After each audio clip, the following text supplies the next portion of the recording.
Have you ever heard of the Anunnaki? This name, which means those who from heaven to earth came, appears in ancient Sumerian texts, some of the oldest writings we have. These texts describe a group of powerful deities from a distant planet called Nibiru.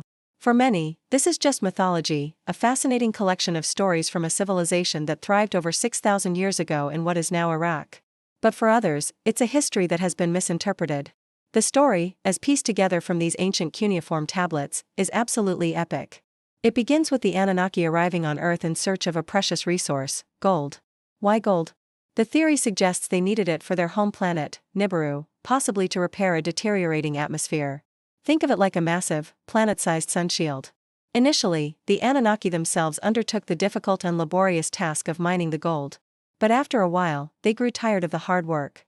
According to the texts, this led to a mutiny. The working-class Anunnaki refused to continue. So, their leaders, brilliant scientists named Enki and Ninhursag, came up with a radical solution. They decided to create a worker race. This is where the story gets really wild. Using their advanced knowledge of genetic engineering, they took a native hominid species already on Earth, early humans, and blended their DNA with that of the Anunnaki. The result? Homo sapiens. Us. We were supposedly created to be their slaves, their workforce, designed to take over the mining operations. The texts call us the Lulu, meaning the mixed ones.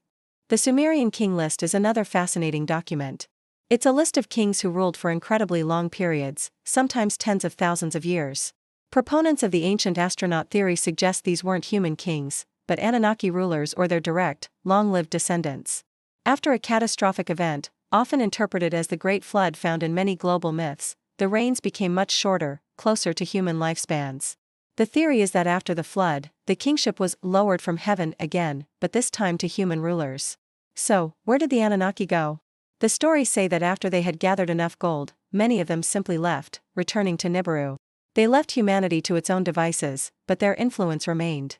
These beings became the gods and goddesses of later mythologies around the world. The powerful, often squabbling deities of Greek, Roman, and Norse myths? Some believe these are just echoes and distorted memories of the Anunnaki. Now, of course, mainstream archaeology and history see these stories purely as myths. They believe the Sumerians created these tales to explain the world around them, their origins, and natural phenomena. They see the gods as personifications of natural forces, like the sky, water, and sun. From a scientific perspective, human evolution is a well-documented process of natural selection over millions of years, with no need for extraterrestrial intervention. But the question remains captivating. Are the Anunnaki just characters in a creation myth from a long-lost civilization? Or are these ancient tablets a historical record of our true creators, extraterrestrial beings who bioengineered our species for their own purposes? It's a debate that pits mythology against history, and faith against science. The evidence is carved in stone, but the interpretation is up to us. What do you think? Let me know in the comments below. Thanks for watching, and if you enjoyed this journey into the ancient past, don't forget to like and subscribe for more.